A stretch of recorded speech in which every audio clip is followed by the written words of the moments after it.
প্রাণী জাতির অরণ্য সভা। বনের এক গভীর অংশে বসেছিল এক মহামিলন প্রাণী জাতির বার্ষিক সভা। এ সভায় আসে বনজগতে বসবাসরত সকল প্রাণী, ছোট বড়, শক্তিশালী দুর্বল। তাদের উদ্দেশ্য একটাই, সবাই মিলেমিশে একসঙ্গে শান্তিপূর্ণভাবে বেঁচে থাকার পথ খুঁজে বের করা। এক বিশাল বটগাছের নিচে আয়োজন করা হয় এ সভা। সভার সভাপতিত্ব করেন বৃদ্ধ হাতি মহারাজ।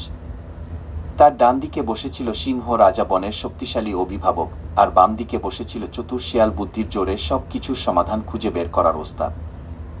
সভার শুরুতেই মহারাজ বললেন, প্রিয় প্রাণী বন্ধুরা, আমাদের বন ধীরে ধীরে পরিবর্তিত হচ্ছে।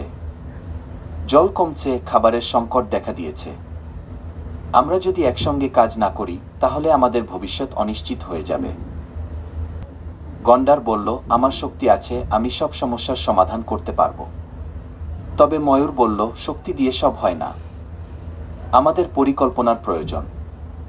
অজগর কুণ্ডলী পাকিয়ে বলল, আমি দীর্ঘ সময় অপেক্ষা করতে পারি, কিন্তু যদি খাবারই না থাকে তাহলে অপেক্ষা করে লাভ কি? শিয়াল তীক্ষ্ণ হাসি দিয়ে বলল, বন্ধুরা, আমাদের একে অপরকে দোষারোপ না করে সমাধানের পথ খুঁজতে হবে। সব প্রাণী একসঙ্গে বসে আলোচনা করল। সিদ্ধান্ত হলো, নদীর কাছে জল ধরে রাখার ব্যবস্থা করবে হাতি ও গন্ডার। শিকারের নিয়ম ঠিক করবে সিংহ, যাতে ছোট প্রাণীগুলোও টিকে থাকতে পারে। বন রক্ষার জন্য সবাই মিলে কাজ করবে, কেউ বৃক্ষ নিধন করবে না। নতুন গাছ লাগানোর দায়িত্ব নেবে পাখিরা, তারা বীজ ছড়িয়ে বনকে আরও সবুজ করে তুলবে। সব প্রাণী একসঙ্গে হাততালি দিয়ে সিদ্ধান্তকে স্বাগত জানান। মহান অরণ্যের এই মিলন সভা প্রমাণ করল, ঐক্য ও সহমর্মিতাই প্রকৃত শক্তি। এই গল্প থেকে কি শিখলে?